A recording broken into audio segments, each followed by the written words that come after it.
ছোট বাচ্চাদের উপর অত্যাচার করছে। আমাদের মুসলিমদের উপরেই কেন এত অত্যাচার করা হয়? আমার থেকেও ছোট বাচ্চাদের ওরা হত্যা করছে। আমি এখানে প্রতিবাদ জানানোর জন্য এসেছি।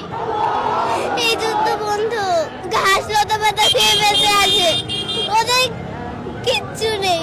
ওরা ঈদের দিনও গুলি খেয়েছে। একদম বাসায় চুপ করে থাকতে পারিনি।